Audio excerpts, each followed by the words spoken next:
നാദബ്രഹ്മ ട്രസ്റ്റിൻ്റെ ഈ പരിപാടിക്ക് ഞാൻ എത്തിയില്ലെങ്കിൽ എനിക്കൊരു വിഷമമായിരുന്നു എന്ന് ഞാൻ വിചാരിക്കുകയാണ് ഈ സമയത്ത്. 38 വർഷമായി 38 അമ്മമാരെ ആദരിക്കുന്ന ഈ വിശിഷ്ടമായ മുഹൂർത്തത്തിൽ ഒരമ്മയായ എനിക്ക് എത്താൻ കഴിഞ്ഞില്ലെങ്കിൽ അതൊരു വളരെ ദുഃഖമായിരുന്നു എന്നാണ് ഞാൻ വിചാരിക്കുന്നത്.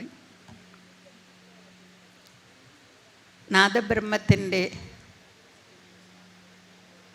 കീഴിൽ സംഗീതവും ഇങ്ങനെയുള്ള സൽക്കർമ്മങ്ങളും എല്ലാം ചെയ്യുന്ന ഈ നാദബ്രഹ്മത്തിനെ എത്ര പ്രകീർത്തിച്ചാലും മതി വരില്ല.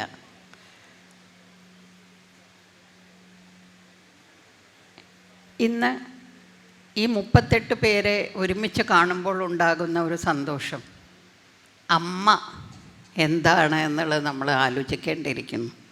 സഹനത്തിൻ്റെ, സ്നേഹത്തിൻ്റെ, ത്യാഗത്തിൻ്റെ എല്ലാം ഏകപതിയാണ് അമ്മ.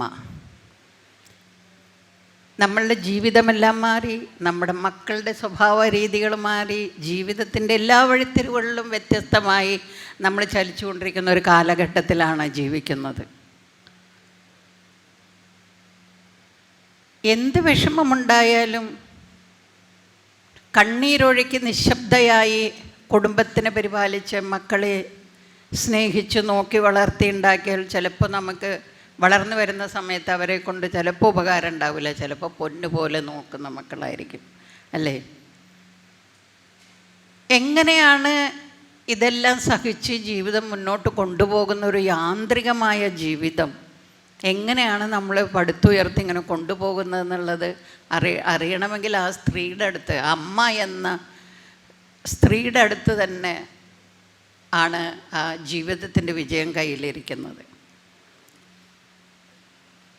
ഈ 38 പേരെ കൂടെ ഇരിക്കുമ്പോൾ ഒരു പോസിറ്റീവ് എനർജി ഉള്ള പോലെ തോന്നണത് എനിക്ക്. കാരണം ഞാൻ ഇവിടെ വന്നില്ലെങ്കിൽ ഈ 38 പേരെ എനിക്കറിയില്ല, കാണില്ല. ക്ഷേമാവതിയുടെ നൃത്തം കാണാൻ ഒരുപാട് ആൾക്കാരെ കാണാൻ പറ്റും, പക്ഷെ എനിക്ക് ഇവരെ കാണാൻ പറ്റില്ലല്ലോ. അവരെ കാണാനൊരു സന്ദർഭം ഉണ്ടായതാണ് ഞാൻ ഏറ്റവും ഇന്നത്തെ ഈ സുദിനമായിട്ട് കണക്കാക്കുന്നത്.